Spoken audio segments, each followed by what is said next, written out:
Best health packages up to 80% discount. Tirumala Diagnostics. ఒక రాష్ట్రానికి కంటిన్యూగా 23 ఏళ్ల పాటు సీఎంగా ఉండటం ఎవరికి సాధ్యం? అది ఒక్క ఒడిషా ముఖ్యమంత్రి నవీన్ పట్నాయక్కే సాధ్యం. బంధుప్రీతి లేదు, భార్య బిడ్డలు లేరు, పైరవీలు పొగడ్తలు అంటే ఒళ్ళు మంట. అత్యంత దగ్గర బంధువులు కూడా ఆయన దగ్గరికి నాకు ఈ పని చేసి పెట్టు అని రావడానికి లేదు. తన సహచరులతో ఎంత మాట్లాడాలో అంతే మాట్లాడతారు. ప్రజాసేవ విషయంలో రాజీకి చోటివ్వరు. ఇదంతా చూస్తే ఈయన ఓ కఠినాత్ముడు అనిపించి తీరుతుంది. ఇలా ఉన్నాడు కాబట్టే అటు ఇటుగా ఓ 2.5 దశాబ్దాల పాటుగా ముఖ్యమంత్రిగా పనిచేయగలిగారు. ఆయన కుర్చీని ఎవరూ కదిలించలేకపోయారు. ఇంతటి స్థితప్రజ్ఞుడు కూడా ఓ సభలో కన్నీటి పర్యంతమయ్యారు. ఎవరు ఊహించని భావోద్వేగానికి గురయ్యారు. ఎందుకిలా జరిగింది, ఏమైంది అన్న ప్రశ్నలకు సమాధానమే ఈ కథనం.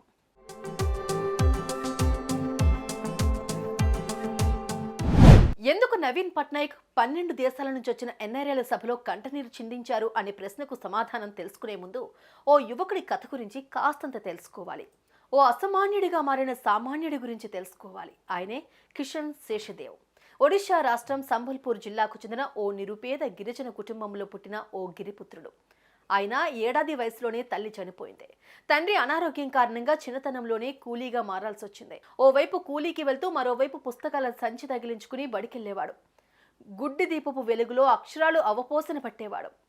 కాస్తంత వయసు వచ్చేసరికి తండ్రి కూడా కాలం చేయడంతో 18 ఏళ్ల వయసు వచ్చేసరికి కుటుంబ బాధ్యత అంతా ఆ యువకుడి మీదే పడింది. 2 ఏళ్ల క్రితం ఆయన సోదరి కూడా అనారోగ్యంతో కానరాని లోకాలకు ఏగిపోవడంతో కిషన్ శేషదేవ్ ఓ రకంగా అనాథగా మారిపోయాడు.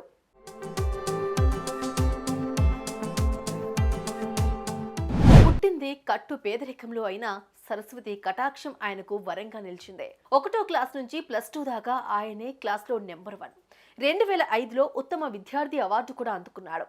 నవోదయ స్కూల్ ఎంట్రన్స్లో జిల్లాలోని టాపర్గా నిలిచాడు. 2012లో నేషనల్ ఎంట్రన్స్ స్క్రీనింగ్ టెస్ట్లో 17వ ర్యాంకు సాధించాడు.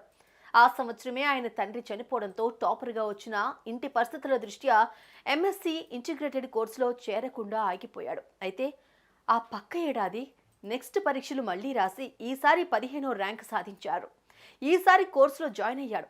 కిషన్ కుటుంబ నేపథ్యం గురించి, అతని చదువుల ప్రస్థానం గురించి వార్తల్లో చదివిన నవీన్ పట్నాయక్ ఆ గిరిపుత్రుడు సాధించిన విజయాల పరంపర చూసి ఆనందంలో మునిగిపోయారు.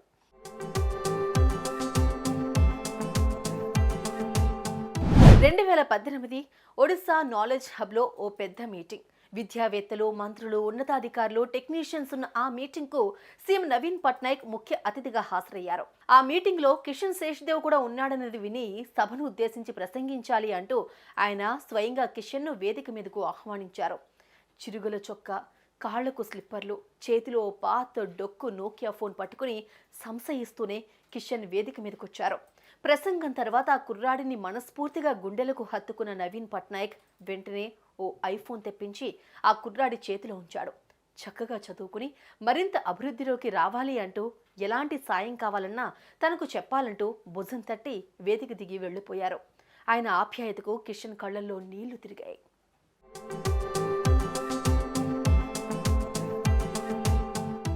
నవీన్ పట్నాయక్ ఆశీస్సులు ఫలించాయి. కిషన్ కు తమ ఖర్చులతో చదివించేందుకు జర్మనీలోని గొటింజన్లో ఉన్న జార్జ్ అగస్ట్ యూనివర్సిటీ ముందుకొచ్చింది. ఆ యూనివర్సిటీలో ఆ యువకుడు PhD దిగ్విజయంగా పూర్తి చేశాడు. ఇప్పుడు కిషన్ శేషదేవ్ ఓ కెమికల్ సైంటిస్టుగా మారిపోయాడు. కట్ చేస్తే గత డిసెంబర్లో నవీన్ పట్నాయక్ 12 యూరప్ దేశాలకు చెందిన ప్రవాస ఒడిసీల మీటింగ్లో పాల్గొనేందుకు రోమ్ నగరానికి వెళ్లారు. అటు శేషదేవ్ కూడా జర్మనీ నుంచి ఆ మీటింగ్కు హాజరయ్యారు. ఆ మీటింగ్లో శేషదేవ్ మెయిన్ స్పీకర్లలో ఒకరు. ఆ వేదిక మీద నవీన్ పట్నాయక్ను చూడగానే శేషదేవ్ కళ్ళు ఒక్కసారిగా చెమ్మగిల్లాయి. తన కోసం ఆయన పలు దఫాలుగా చేసిన సాయాలు గుర్తొచ్చాయి. అప్పట్లో ఆయన ప్రేమగా ఇచ్చిన ఆ ఐఫోన్ను వేదికలో పైకి లేపి చూపించాడు. నాకు సార్ చెప్పింది ఒక్కటే, చక్కగా చదువుకో, 10 మందికి ఉపయోగపడు అన్నారు. ఆ మాట నా గుండెల్లో నిలిచిపోయిందంటూ చెప్పుకొచ్చాడు. ఆ మాట అనుక్షణం నాకు గుర్తొస్తూనే ఉంటుంది అంటూ భావోద్వేగానికి గురయ్యాడు.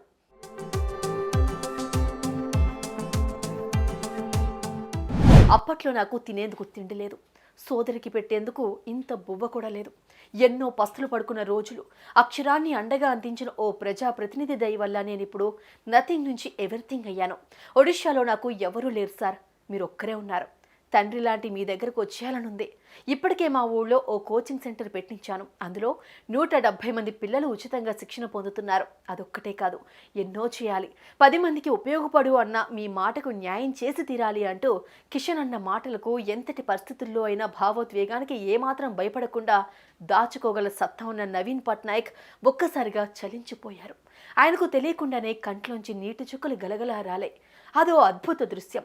సాటి మనిషికి సేవ చేయాలి అన్న సందేశాన్ని అందరి మనసులో నిలిపేందుకు కదిలిన ఓ సందేశం.